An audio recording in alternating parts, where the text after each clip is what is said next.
Hi friends, అందరికీ నమస్కారం. Welcome to our channel AR solutions. ఇంతకుముందు వీడియోలో సెంట్రల్ ఎలక్ట్రోకెమికల్ రీసెర్చ్ ఇన్స్టిట్యూట్కి సంబంధించిన జాబ్ నోటిఫికేషన్ గురించి ఫుల్ ఇన్ఫర్మేషన్ ఇవ్వడం జరిగింది. అలాగే ఆ జాబ్ని ఎలా అప్లై చేసుకోవాలన్నది కూడా ఇవ్వడం జరిగింది. ఇప్పుడు ఈ వీడియోలో ఈ జాబ్స్కి సంబంధించిన సిలబస్ ఏ విధంగా ఉంటుంది, ఎగ్జామ్ ప్యాటర్న్ అనేది ఏ విధంగా ఉంటుందో ఈ వీడియో ద్వారా తెలుసుకుందాం. ఈ నోటిఫికేషన్కి సంబంధించి 5 డెసిగ్నేషన్స్లో పోస్టులు ఇవ్వడం జరిగింది.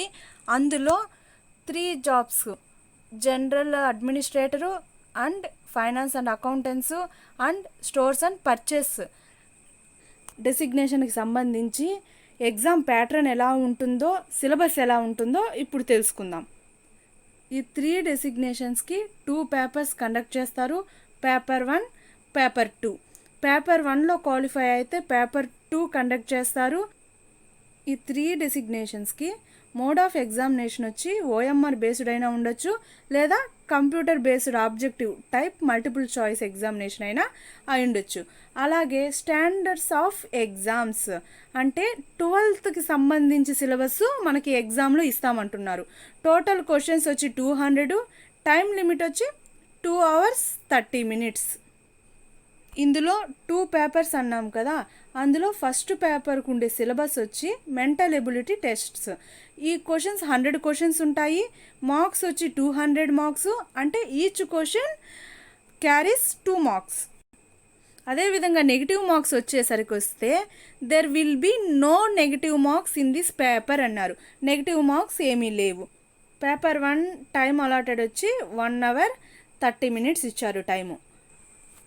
పేపర్ 1లో మెంటల్ ఎబిలిటీ టెస్ట్కి సంబంధించిన syllabus general intelligence, quantitative aptitude, reasoning, problem solving, situational judgement etcetera వీటికి సంబంధించి క్వశ్చన్ పేపర్ ఉంటుంది. పేపర్ 2కి వచ్చినట్లయితే టైం అలాట్మెంట్ 1 hour. ఇక్కడ 2 సబ్జెక్ట్స్ ఇచ్చారు, general awareness, English language. General అవేర్నెస్కి 50 క్వశ్చన్స్ ఇచ్చారు, ఇంగ్లీష్ లాంగ్వేజ్కి 50 క్వశ్చన్స్ ఇచ్చారు. మ్యాక్సిమం మార్క్స్కి వచ్చి జనరల్ అవేర్నెస్కి 150 మార్క్స్, ఇంగ్లీష్ లాంగ్వేజ్కి 150 మార్క్స్. అంటే ఒక క్వశ్చన్ 3 మార్క్స్. అదేవిధంగా నెగిటివ్ మార్క్స్ వచ్చినట్లయితే 1 negative mark for every wrong answer general అవేర్నెస్లో. అండ్ ఇంగ్లీష్ లాంగ్వేజ్లో కూడా 1 negative mark for every wrong answer. ఒక రాంగ్ క్వశ్చన్కి 1 నెగిటివ్ మార్క్ ఉందన్నట్టు. ఒక రాంగ్ క్వశ్చన్ చేస్తే మనకు వచ్చిన మార్కులో 1 మార్క్ పోతుంది. ఫస్ట్ 3 డెసిగ్నేషన్కి సంబంధించి ఎగ్జామ్ ప్యాటర్న్ సిలబస్ అదండి. నెక్స్ట్ అండి 4th డెసిగ్నేషన్కి సంబంధించి జూనియర్ స్టెనోగ్రాఫర్కి సంబంధించి సిలబస్ ఎలా ఉంటుందో చూద్దాం ఒకసారి. మోడ్ ఆఫ్ ఎగ్జామినేషన్ వచ్చి ఓఎంఆర్ బేస్డ్ లేదా computer based objective type multiple choice ఎగ్జామినేషన్లా ఉంటుంది. అదేవిధంగా మీడియం ఆఫ్ క్వశ్చన్స్ వచ్చి ఇంగ్లీషు అండ్ హిందీలో ఉంటుంది. మనం ఇక్కడ ఇంగ్లీష్ లాంగ్వేజ్ సెలెక్ట్ చేసుకుంటాం కదా, అది తప్ప మిగిలిన క్వశ్చన్స్ అన్నీ ఇంగ్లీష్లో కావచ్చు, హిందీలో కావచ్చు ఉంటుందన్నమాట. అలాగే స్టాండర్డ్ ఆఫ్ ఎగ్జామ్ వచ్చి 10th + 12 సిలబస్సే మనకి క్వశ్చన్స్ ఇస్తారు. అలాగే టోటల్ నెంబర్ ఆఫ్ క్వశ్చన్స్ వచ్చి 200. అదేవిధంగా టైం అలాట్మెంట్ వచ్చి 2 hours. అలాగే ఇక్కడ 2 hours and 40 minutes for the candidates for scribe. అంటే స్క్రైబ్ అభ్యర్థులకి 2 hours 40 minutes టైం ఉంటుందన్నట్టు. స్టెనోగ్రాఫర్కి రిటన్ ఎగ్జామినేషన్ అనేది 1 పేపర్ ఉంటుందంట. అందులో 3 parts ఇస్తారు. అంటే ఫస్ట్ వచ్చి general intelligence and reasoning, second one general awareness, third one English language comprehension. ఈ జనరల్ ఇంటెలిజెన్స్ అండ్ రీజనింగ్కి 50 క్వశ్చన్స్ ఉంటాయి, 50 marks. 0.25 marks is deducted for every wrong answer. General అవేర్నెస్కి 50 క్వశ్చన్స్ ఉంటాయి, 50 మార్క్స్ ఉంటాయి, 0.25 marks deducted for every wrong answer.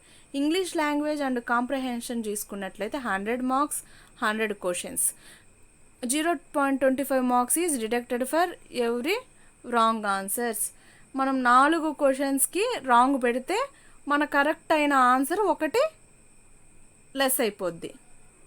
ఈ స్టెనోగ్రాఫర్కి proficiency test అనేది ఇంకొకటి ఉంది. క్యాండిడేట్కి చిన్న డిక్టేషన్ లాగా ఇవ్వడం జరుగుతుంది. 10 మినిట్స్లో 80 words per minute English speed ఉండాలి. ఆ 10 మినిట్స్లో మనం ఎన్ని వర్డ్స్ టైప్ చేయగలుగుతామో అవి చూసి సెలెక్ట్ చేయడం జరుగుతుంది. ఇక్కడ language of skill test English time duration వచ్చి 50 మినిట్స్ కండక్ట్ చేస్తారు. Time duration in minute for the candidate eligible for scribe వచ్చి 70. అదేవిధంగా ఈ నోటిఫికేషన్లో 5th వన్ రిసెప్షనిస్ట్కి జాబ్ సిలబస్ అనేది ఇవ్వలేదు. ఎందుకంటే the detailed selection procedure will be notified separately on the institute website. ఈ ఇన్స్టిట్యూట్కి సంబంధించిన వెబ్సైట్లో ఆ రిసెప్షనిస్ట్కి సంబంధించి ఫుల్ ఇన్ఫర్మేషన్ మేము అప్లోడ్ చేస్తాము అని మేము నోటిఫై చేస్తాము అని క్లియర్గా ఇవ్వడం జరిగింది. ఈ జాబ్కి సంబంధించి నోటిఫికేషన్ వీడియో అలాగే హౌ టు అప్లై అనేది కింద డిస్క్రిప్షన్ బాక్స్లో లింక్ ప్రొవైడ్ చేయడం జరిగింది. ఒకసారి చూడండి. ఇదండి ఈ జాబ్కి సంబంధించిన full syllabus and exam pattern. బాగా ప్రిపేర్ అవ్వండి. నా వీడియోస్ మీకు నచ్చినట్లయితే లైక్ చేయండి. ఎవరికైనా అవసరం అనిపిస్తే షేర్ చేయండి. నా న్యూ ఛానల్ని సబ్స్క్రైబ్ చేయండి. నా వీడియోస్ నోటిఫికేషన్ ద్వారా వెంటనే రావాలని ఉంటే పక్కనే ఉన్న బెల్ ఐకాన్ని క్లిక్ చేయండి. ఏదైనా డౌట్స్ ఉంటే కమెంట్ బాక్స్లో కమెంట్ చేయండి. Thank you for watching.